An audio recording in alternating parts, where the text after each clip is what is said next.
Senhoras e senhores, com a palavra o presidente da República, Jair Bolsonaro.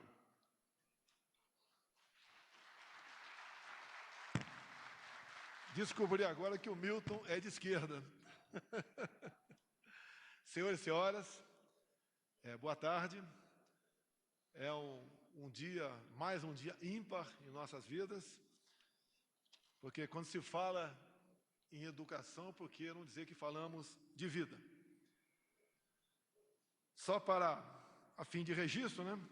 A nossa primeira universidade aqui no Brasil apareceu em 1808, com a vinda da família real para cá. A nossa atual escola naval. O primeiro colégio militar, algumas décadas depois, 1889. O colégio militar do Rio de Janeiro, onde o João Heleno foi um brilhante aluno. E tão brilhante é que ele foi 01 na academia, na ESAO e na ESEM. Tricoroado. Eu apenas fui 01 em 2 cursos, Educação Física e Mergulho do Grupamento de Busca e Salvamento, lá da Barra da Tijuca, do nosso glorioso Corpo de Bombeiro Militar. O evento de hoje, sempre se fala em educação, mas na prática, alguns acham que é apenas dinheiro, recurso. Educação é uma maneira que nós temos, né, de dizer que na ponta da linha temos que ter um bom profissional, um bom empregado, um bom patrão, um bom liberal, alguém que realmente domine aquilo que ele fez. E a gente vê, isso é pessoal, né? Muita gente pode discordar de mim, eu não consigo entender que uma pessoa faz 5 anos de direito e depois tem que fazer uma prova para poder trabalhar. Imagine comigo isso, eu faço 4 anos de Academia Militar das Agulhas Negras e depois tenho que fazer uma prova para saber se eu posso ou não ser oficial do Exército. Assim para todas as profissões. Já tentaram, no meu governo, né, estender essa prova para várias outras atividades, como, por exemplo, a medicina, prezado Queiroga. Um colega que, no começo do nosso mandato, além do protocolo do Fica em Casa, né, queria também, não só isso, bem como, quem é médico aqui, deve ter acompanhado, queriam, basicamente, extinguir o Revalida no Brasil, pela forma como estava sendo proposto. Mas tudo bem. Durante a minha pré-campanha, e campanha também, eu falei, de caso eleito, criaria um colégio militar em cada capital de estado que, porventura, não tivesse. Por exemplo, não tem aqui em Alagoas, do nosso presidente Collor de Mello. Também não tem aqui no Piauí, que ele falou que ia cobrar de mim. E eu disse, você faz parte do governo, né? Vamos correr atrás disso. A pandemia nos atrasou. Não tivemos como implementar essas escolas, porque elas custam dinheiro. Conseguimos levar avante o nosso Colégio Militar de São Paulo, né? Basicamente, ali no Campo de Marte. Já está em funcionamento desde fevereiro de 2020 e deverá ser inaugurado o ano que vem, meados do ano que vem. Então, São Paulo vai ter o seu colégio militar. E pretendemos, sim, de acordo com o comportamento da nossa economia, botar para frente a nossa proposta lá de trás, em todos os estados do Brasil, que porventura não tem o colégio militar, fazer o mesmo. Mas o que surgiu em nosso governo, dada a impossibilidade de um colégio militar? As escolas cívicos-militares. Falar que, em grande parte, foi inspirado nas escolas das polícias militares do Amazonas e de Goiás. E tive na escola, uma das escolas do Amazonas, e deixo bem claro, um local humilde, tido como uma área de risco, né? Um bairro bastante pobre, mas aquela escola chegou naquele local, no meu entender, de forma bastante estudada por governos anteriores. Estive na escola, conversei com vários pais e alunos, que estavam presentes. Inclusive, tive informações que tinha pai que devia muita coisa à justiça, mas queria que teu filho frequentasse aquela escola. E uma coisa, o pessoal deve ter visto, né, uma parte da imprensa criticou muito nessas escolas militarizadas, mas pelas nossas polícias militares, que na hora da garotada ir embora, entravam em fila indiana, e lá na frente alguém perguntava, 7 vezes 8? Né? Raiz quadrada de 4, fórmula da água, quem descobriu o Brasil? Perguntas de acordo com a escolaridade. Caso o aluno errasse, ele voltava para o final da fila. E quando ele conseguia se liberar, vi pai pegando o moleque pelas orelhas. Foi um escândalo para a grande mídia brasileira. Escândalo, né? Para grande parte da mídia brasileira. Mas, quem nunca sofreu um corretivo dos pais aqui? Talvez tenha um outro que não tenha sofrido. Eu sofri. Né? E concordo que não gostei na época, mas mal ou bem me ajudou a chegar até aqui. Venho de uma das regiões mais pobres do estado de São Paulo, o Vale do Ribeira, e quem está na minha faixa etária de 66 anos, sabe como era a escola naquele tempo, como era o ensino público naquele tempo. Era uma vergonha o ensino particular que existia. E uma das ameaças que se fazia naquela época, garotada, vou te botar num colégio interno particular. E o que tinha na escola pública? Tinha educação moral e cívica, se cantava pelo menos uma vez por semana o hino nacional, em outros dias outros hinos, como o da bandeira, entre outros. Se levantava quando o professor chegava na sala de aula, não tinha conversa. Tá? De vez em quando, algum aluno fazia xixi nas calças porque ficava inibido, impedia para o professor para ir no banheiro. Eu lembro na minha escola, em 1964, Grupo Coronel Siqueira de Moraes, lá em Jundiaí, eu morava no Vianello, ia a pé para a escola, né? Quantas vezes nós assistimos ali, como castigo para o aluno que tinha feito algo de errado, sentar numa carteira, que era dupla, ao lado de uma menina. E a gente ficava vermelho, de vergonha. Era uma forma de castigá-los. O ano passado tinha uma notícia maravilhosa, mas logo depois, lamentavelmente, o tempo, né, fez a sua parte, que vai fazer com todos nós, muito lamentável. E eu consegui fazer contato com a filha da minha professora, ainda viva, professora Tutu, que foi a primeira professora minha, lá no grupo escolar Coronel Siqueira de Moraes, e a filha falou, olha, daqui a tantos dias, a minha mãe vai fazer 101 anos. E eu me programei uma ida para a região visitá-la. Apesar de ela estar bastante debilitada de saúde, né, seria um momento maravilhoso para mim encontrar-me com a minha professora, a professora Tutu. Bem, lamentavelmente, algumas semanas depois, fui informado pela sua filha do passamento da sua mãe. Logicamente que me entristeceu, porque eu queria aquele momento. Mas essa professora está guardada, né, a sua imagem, a sua forma de nos ensinar, na minha memória. Levarei para sempre essa imagem. E essa é a imagem que a garotada tem dos seus professores. E o que acontece de errado no Brasil nas últimas décadas, o que vem acontecendo de errado? Há um desvirtuamento, não por parte de todos os professores, mas por parte de alguns, uma militância imperando em sala de aula. Como é difícil a gente mexer na legislação que trata do ensino no Brasil, que eu fiquei 28 anos dentro do Congresso Nacional, mas os parlamentares têm que perseguir essa legislação. Olha as provas do Enem, como era há pouco tempo, questões aí que não tinham nada a ver com o nosso futuro. Estamos aos poucos mudando isso. Acusar a mim e ao ministro, né, ter interferido na prova do Enem. Se eu pudesse interferir, pode ter certeza, a prova estaria marcada para sempre, com questões objetivas de fato, não com questões ideológicas, como ainda vimos nessa prova. Até na imprensa saiu, né, que eu queria botar matéria da ditadura militar. Não vou discutir se foi ou não foi ditadura militar, Mas eu queria botar assim uma questão lá, se pudesse. Quem foi o primeiro general que assumiu em 1964? Foi Castelo Branco. Em que data?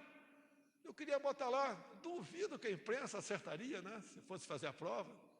Foi 31 de março, 1º de abril, 2 de abril ou 15 de abril? Eu acho que o pessoal da imprensa, acho não, a maioria ia errar. Porque vão falar 31 de março. O que eu quero com isso? Não é discutir o período militar. É começar a história do zero. Foi dia 15 de abril. Depois de uma eleição de 11 de abril, onde o Castelo Branco foi votado pela Câmara e pelo Senado e foi escolhido o presidente da República, à luz da Constituição de 46 ou 47. 46, obrigado aí. É a história do Brasil. E olhem só, por volta de 2012, acredite se quiser, um projeto de decreto legislativo foi apresentado por um parlamentar de um partido de esquerda. Tá? E ali, o que visava esse decreto? Anular a sessão de 2 de abril de 64. Anular a sessão de 2 de abril de 64? Pelo amor de Deus, o que é isso? E o que foi essa sessão? Foi a sessão que tornou vago a cadeira de João Goulart. Isso é história. Não adianta A ou B, né, querer contar de forma diferente, é uma história. Bem, eu fui o único a falar contra naquele momento, né? Alguns poucos falaram, mas quem foi com mais ênfase foi eu. Contrário a essa proposta. E o que eu falei naquele momento? Stalin apagava fotos. O Congresso está apagando fatos. E fui correndo na biblioteca e peguei uma cópia do Diário do Congresso de 2 de abril de 64 e tem até hoje comigo. Então a história não está apagada, graças a mim. Isso a garotada tem que saber. O que aconteceu depois é outra história. Não tem governo 100% certo, que acerta tudo. Eu sou mais acusado de desfeitos do que todos os governos dos últimos 100 anos. Eu espero que aprovamos o Mudrovic lá para aquele conselho lá para a Corte Interamericana de Direitos Humanos, né? Que uma vez passando por ele, se arquiva isso daí. Tá? É um absurdo isso daí. O que a gente quer com isso tudo, com essas novas escolas aí que surgiram há pouco tempo? Como estive lá em Bagé, do prefeito Lara, que foi a primeira escola cívico-militar. Nós queremos a molecada aprendendo de verdade. Nas escolas da PM, de Goiás e do Amazonas, tá? A molecada está lá na frente nas notas, né? Lá na frente das notas. Você lembra de um programa da TV Globo, que tinha um nome aí, Soletrando? Quem ganhava, quem ia para a final, eram alunos de colégios militares. E daí, obviamente, né, rapidamente a TV Globo acabou com esse programa, porque nós éramos uma referência. O que nós queremos com as escolas civil-militares? Mostrar para todos os pais que onde há hierarquia, disciplina, respeito, amor à pátria, dedicação, tá? A garotada tem como aprender e ser alguém lá na frente. O que nós pais mais queremos? Que nossos filhos sejam melhores do que nós. É isso, é a maior recompensa que nós podemos ter. E nós queremos isso com essa proposta.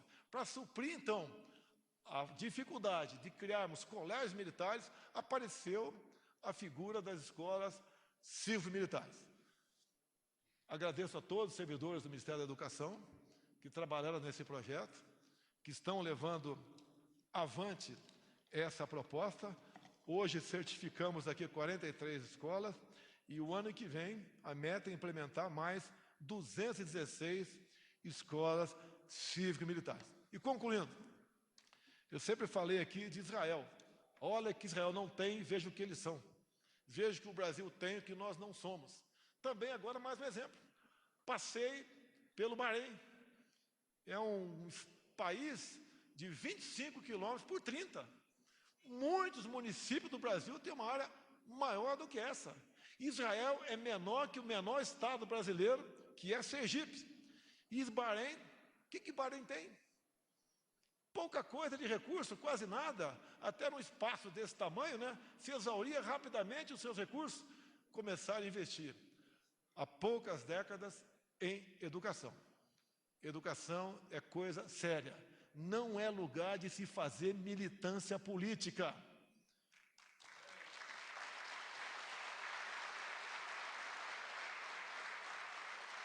É lugar de física, química, matemática, biologia, português, educação moral e cívica, entre outras disciplinas. Não dá para entender. Me permite ficar mais um pouquinho aqui, me permite aí. Por favor, ninguém vai embora, não. Eu sobrevoei o vale do rio Cotingo, do nosso estado de Roraima. Lá tem um rio, um volume de água considerável, que tem esse volume quase que permanente o ano todo. 12 quilômetros por uma cota de 600 metros.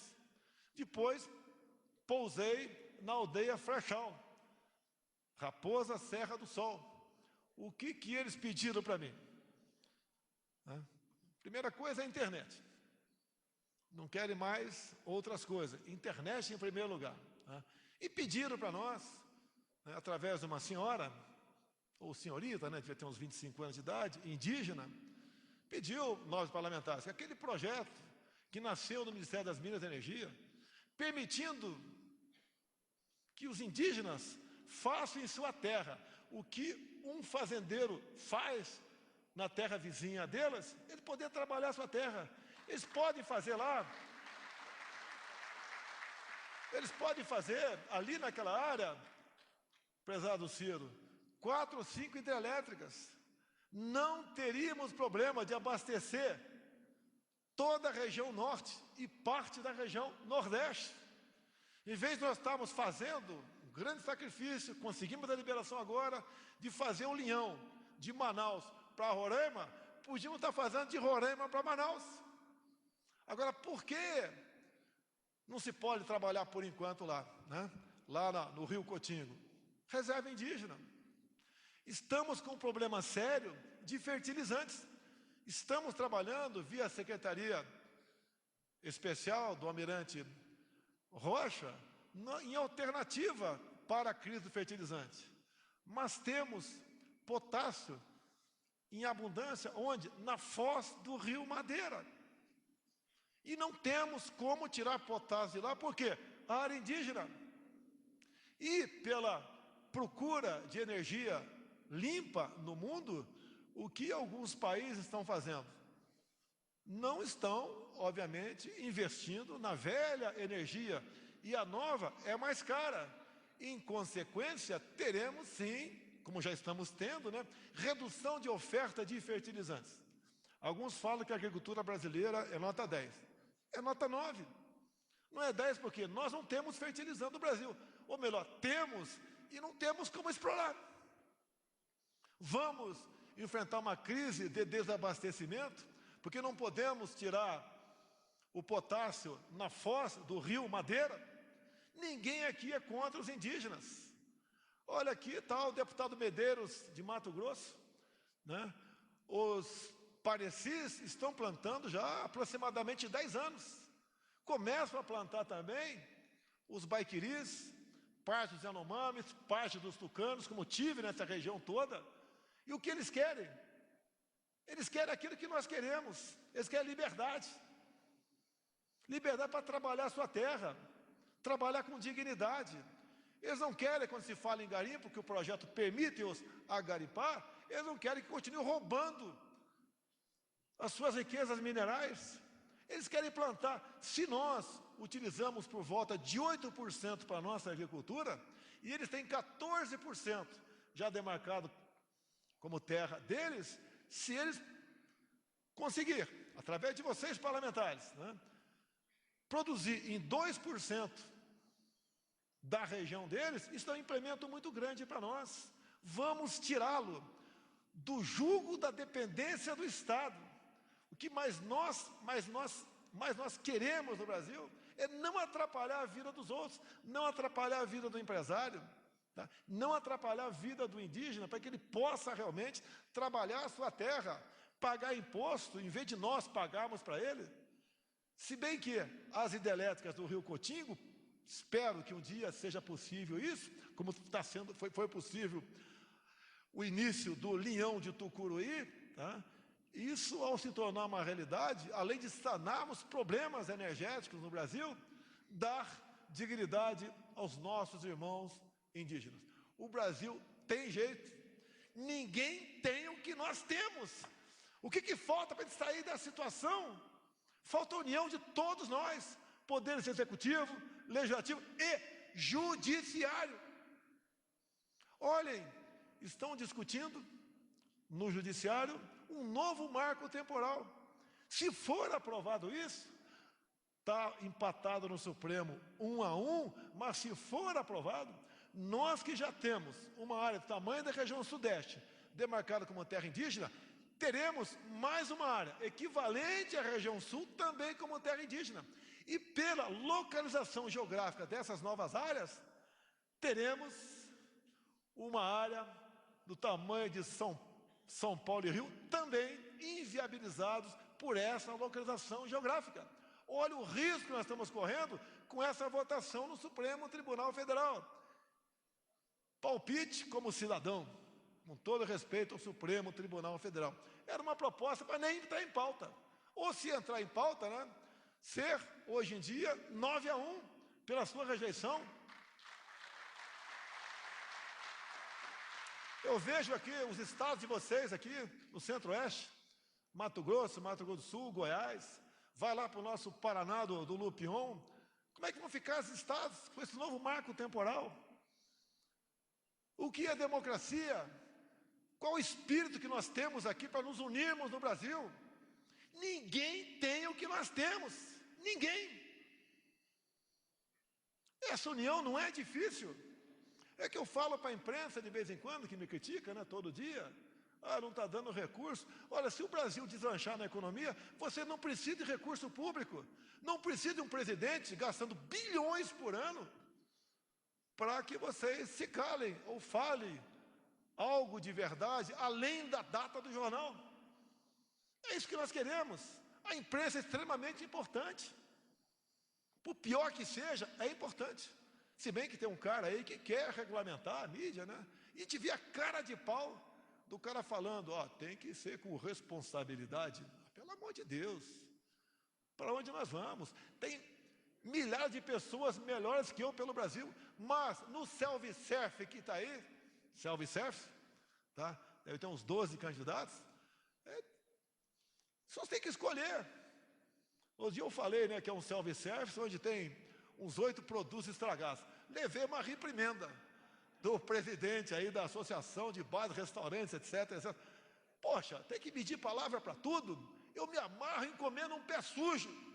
Quanto mais gordurosa a comida, para mim, melhor.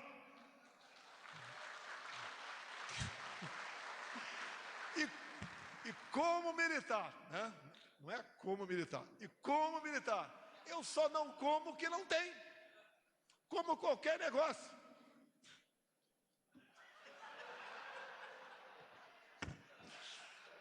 O meu estômago está sempre roncando, deixar bem claro. Já vi que não vou dormir na casa do cachorro hoje, né?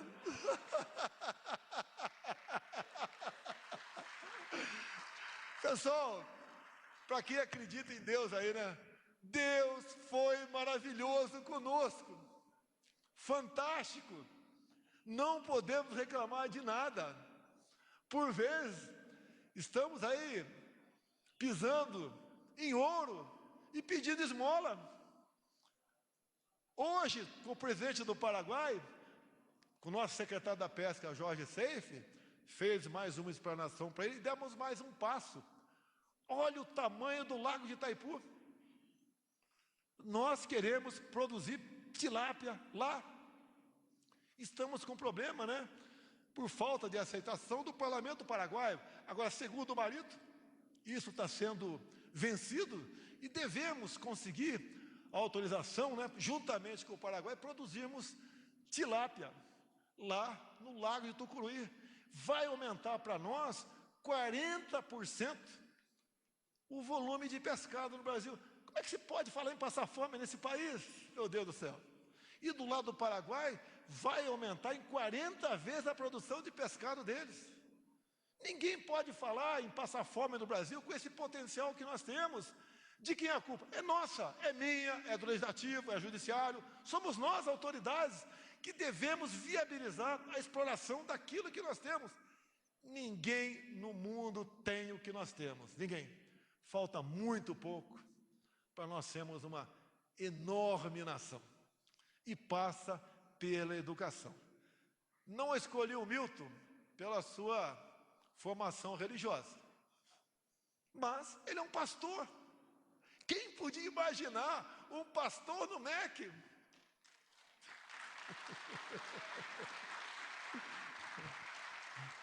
O que nós queremos para os nossos filhos? Que o menino seja menino, que a menina seja menina, e não aquele lixo acumulado de 2003 para cá, onde se falava quase tudo na escola, menos de física, química e matemática. Não queremos voltar a isso. Eu sou do tempo, o Colo é do tempo também, o Heleno, o Milton, a turma dos 60 anos, quando havia uma festa na cidade, eu sou de Eldorado Paulista, está meu irmão aqui, que está em Miracatu nesse momento, os primeiros a serem convidados eram os professores, ou melhor, professora, que geralmente era a professora que dava aula. Hoje em dia, os professores não são tão lembrados assim. Dá para mudar? Dá. Temos como mudar? Temos, e falta muito pouco. A maioria da Câmara, do Senado, são pessoas que pensam exatamente como nós. Vamos mudar, pessoal. Vamos fazer desse país uma grande nação. Nós vivendo com a sombra de um outro país tomar conta da nossa pátria. Ninguém está de olho em país pobre. Entraram na Venezuela. Tem 2 países outros dentro da Venezuela. Um país que integra a OPEP, que é riquíssimo em ouro. O salário mínimo está na casa de $5. Recebemos algumas centenas por dia de pessoas fugindo da Venezuela, fugindo daquele regime. Estive lá. Eu estive lá, nos abrigos, entrando nas casas feitas, e vigiadas pelo nosso exército brasileiro, pelo nosso, que é meu e de vocês. A maioria, em torno de 80% das pessoas da lá são mulheres, são crianças. Muitas vieram fugindo daquele regime, se prostituindo ao longo do caminho para sobreviver, sendo mineiradas. Um país riquíssimo como a Venezuela. Quem podia esperar, nos anos 90, que a Venezuela seria o que é hoje? Ninguém podia esperar. Olhem para o Brasil. O Brasil é um país riquíssimo. Se nós aqui entrarmos em crise, se um de nós, a autoridade, na qual, me desculpe, eu sou uma das maiores autoridades do momento, fizer algo de errado, o caos pode se instalar no Brasil. Alguns querem que eu tome certas decisões. A gente pensa no after day. Você tem que ter responsabilidade, não só nas palavras, bem como usando a sua caneta. Nós não podemos criar um caos no Brasil. Está cheio de urubu aí fora, de olho na gente. Ou melhor, pouquíssimos urubus, de olho na gente. E se nós experimentarmos uma situação dessa de caos, como a Venezuela experimentou, a chance de se restabelecer a normalidade é próximo de 0. Peçamos a Deus que nos ilumine a todos e que abençoe o nosso Brasil. Muito obrigado.